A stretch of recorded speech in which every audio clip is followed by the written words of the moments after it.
Hi, I'm Linda. And I'm Sarah. Are you ready? Oh yeah, I'm ready. Let's get relational. Hi, and welcome to another episode of Let's Get Relational. Today we are talking about believing in yourself. And oh boy, what a tough one, right? I think believing in yourself has to deal so strongly with your self-confidence and how you feel about yourself. So we encourage you to take a little internal survey, look inward for a moment, and really look at where you feel good about yourself. What things, like your certain skills, maybe your attitudes in different situations, your self-confidence, just how you feel about yourself. How are you feeling? Yeah, maybe you're a fantastic cook, or maybe you are a world-class athlete. Maybe you are the best mom you know. You know, what is it that you feel really good about? Like, you know, what are those things that you feel good about? There's got to be something. So, you know, if you say your initial response is nothing, just dig a little deeper. And it's like, if somebody else were looking at you in your life, what would they feel impressed by? What would they feel like, wow, she's got it going on there. She has this all figured out. You know, and so like find something, you know, that you feel like you can really just get really excited and juicy about, you know. And it's like, it's funny, I can cook. I don't love to anymore, but it's so funny. Often when I will come to a potluck or people will ask for my birthday cakes or whatever, people go, "You can cook?" I'm like, yeah, I don't really enjoy it as much anymore, but yeah, I can cook. And so like people are like sometimes ordering a birthday cake for their birthday a few months out. When it's gonna be my birthday in October, will you make this kind of cake? I'm like, sure, I've never done that before, but okay. And it's just kind of fun to realize I'm good at some of those kinds of things. I remember when I had a real estate office, I used to bring in cupcakes for birthdays. They were just box cake mix cupcakes. And people would say, "Oh, your cupcakes are always the best." I said, I just laughed. I said, "It's just from a box, but I don't overcook them." That was my secret. I made sure I didn't overcook them. And so people just loved my box cupcake mix things. And so I'm like, okay, that's cool. But I learned to not take those things for granted. A lot of people couldn't make cupcakes that didn't taste dried out and nasty. And I could even take a box mix or a homemade mix, I did both, and make them taste really delicious.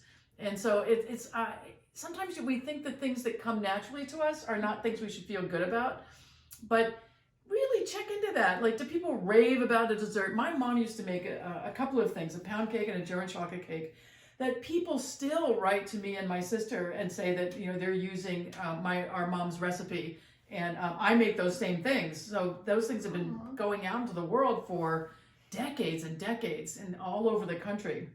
And when I was young, my mom would send me a pound cake wherever I was living for my birthday. That was like her thing. She knew she was really good at that. She knew I liked it. And it's like for her that, you know, she knew she could believe in her ability to make all of those things. And a lot of people really appreciated that about her. And she learned to claim that in herself, that she was good at that. So, you know, really look at the things that maybe you don't take too seriously, you know, like being able to make a cake or whatever it is. And it's like, well, you know, what am I really good at? You know, Sarah's a really good cook. And I follow recipes, and I'll deviate from them after I've like tried the recipe once. But she's one of those people that can take ingredients and go, "Oh, I think I need a little bit more of that." Or if I added that, that would make it really interesting. And it's like, we've made some really interesting food because she's been more willing to get adventuresome in the creation.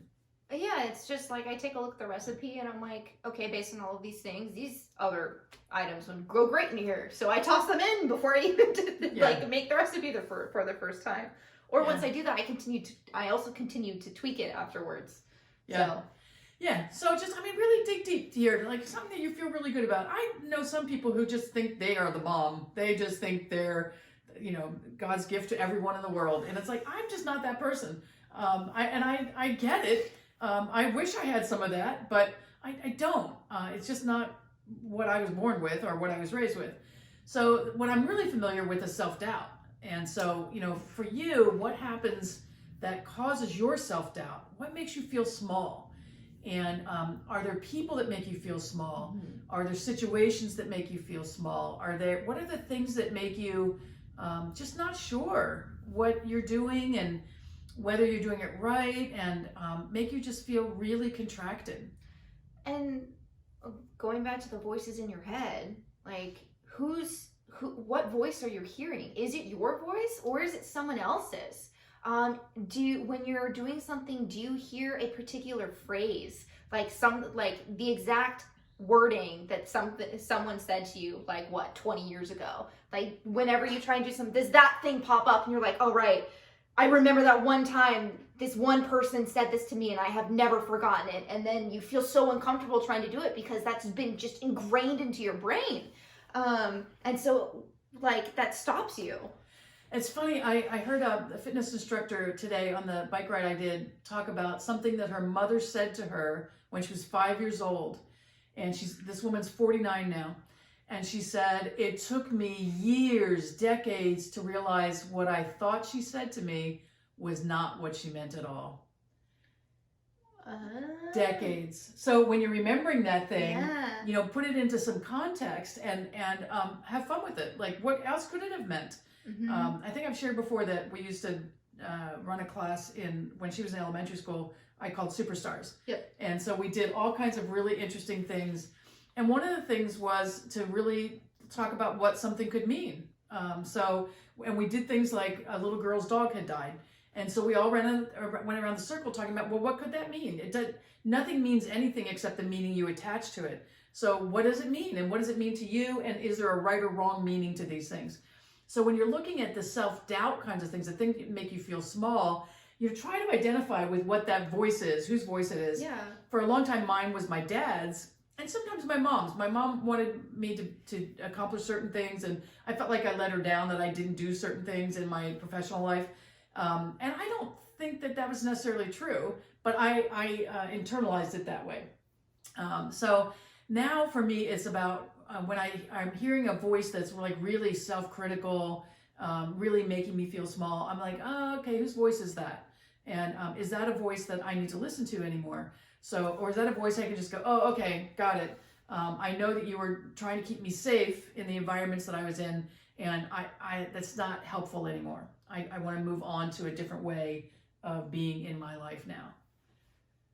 Yeah, and what you were talking about actually made me think of how a lot of people in my life have told me I'm a loud, and in some ways I get the sense that they definitely feel like I'm a lot to handle, which is 100% true. I know this now. Like I know this. I'm definitely not everyone's cup of tea. But that used to bother me a lot. And what really just cemented it, that I was like, you know what, whatever, was when I studied abroad for that one semester in Salzburg, Austria, where I was with a bunch of people that I didn't necessarily get along with all that well. And a lot of them were just like not interested in getting to know me because I was a nerd and I was pretty loud and I was a goofball, and that's just kind of how I was. So I just to get through that, but also knowing that, like, you know what, it doesn't matter what they think because I like me and that's enough. And that I was just like, I'm just gonna do my thing. I don't need to talk to anyone. I don't need to interact with any of you besides like outside of like learning situations. Like I can do my own thing and I don't have to worry. And like that was junior of college, where I finally realized, you know what, I don't need to care about what other people think about that. And like sometimes like the feeling crawls back and then I'm like, no, get out of here. Yeah, and it's about finding your people. Yeah. There are certain habits you're going to have, they're going to repel certain people, and that's okay. Unless you are really sure those are the people you want in your life, then you might have to create some new ways of being because you want to have those people in your life. But if you are happy with where you are, just go find your tribe. Yeah. And I say that as if it's really easy. I know it's not really easy in a lot of ways and for a lot of people, but there are people who like you just the way you are. But that doesn't happen until you like you the way you are. And that's what happened for you. Yeah. Where you didn't feel like you had to change to accommodate their way of being in the world. Yeah. There was one time where it's just like, oh, I can be pretty sarcastic. and someone didn't like that. And I was just like, oh, okay, I just want to talk to you.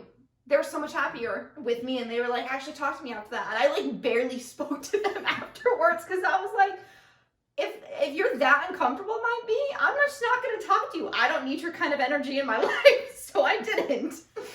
Yeah, and sometimes it allows people to relax, because whatever they're getting triggered, they can just like have a little space to like move through that.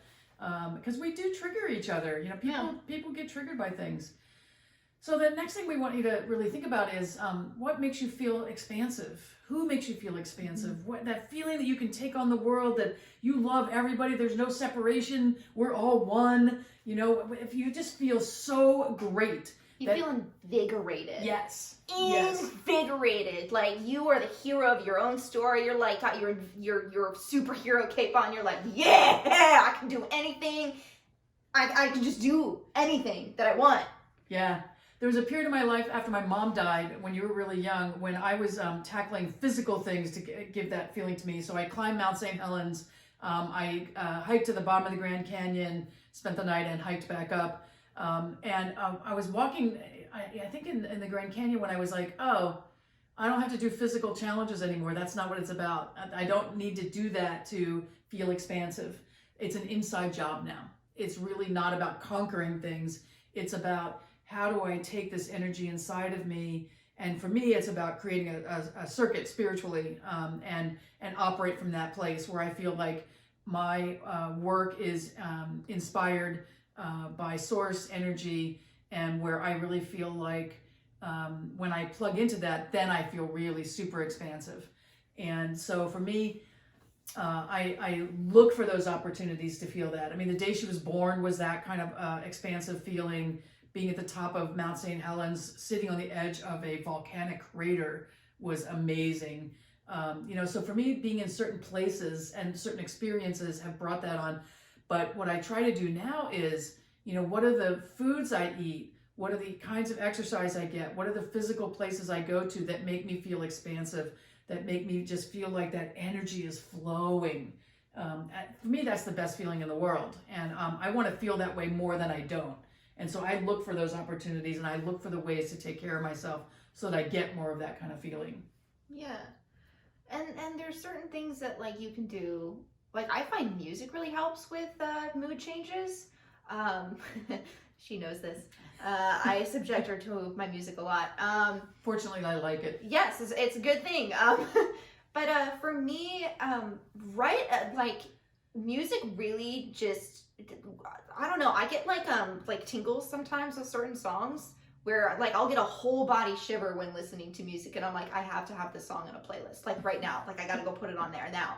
And I can get I get like hypnotized in some ways, but it's just like I can get drawn into music and feel really expansive, and like all the brain juices are flowing, and I'm like, woo, let's go. So like there are certain things. It might be like a food, it might be a dragon drinks or that for me too. Getting a dragon drink from Starbucks always makes any day better. But there are certain things that you can do. Maybe it's journaling, maybe it's drawing, it's painting, reading a book, whatever it is that you can do that just makes you feel invigorated, alive, and just like you can do anything. You just feel like the whole world is at your fingertips. Yeah, so for music's a big one for a lot of people. For me, another one, a physical one, is walking uphill by the ocean. And it's like, I don't know where that ever came into being, because I didn't grow up with that. But since I've lived on the West Coast, you know, the ability to go and be by the ocean and have that physical exertion of walking uphill makes a huge difference in my mood. It just changes things chemically in my body. So the other thing we want to remind you of is looking at who supports you in your goals and loves you just the way you are. So it's an inside job. I mean, you have to be the one doing that, but you also have to be surrounded by the people that lift you up and make you feel expansive. And that's the part that we really encourage you to take a look at is who's in your field. You know, some of the clients that we've worked with, they didn't have much support around them. And so they were dependent on their clients, you know, getting it from them, or they were dependent on their children getting it from them, or they're dependent on their spouse, dependent on friends. They couldn't muster the inside stuff. And so that's the part to look at is, are you surrounding yourself with people who lift you up, that believe in you, support whatever it is you want, and help you feel good about who you are in the world? Are they delighted by you? Yeah. I like that word. It's Yeah. just like, are they just delighted to be in your life, to be around you, to hear about your day, to hear about what you're doing, and are interested in it? And are like, wow, that's so cool that you're doing that. I'm so proud of you. Like, that's awesome. Like, those are the kind of people that you want to have in your life. Yeah, because a lot of people don't want you to be more successful than they are, and so they're not going to support you and encourage you. And so you want to really be choosy about who you let into your inner world and who you let really close to you. Yeah.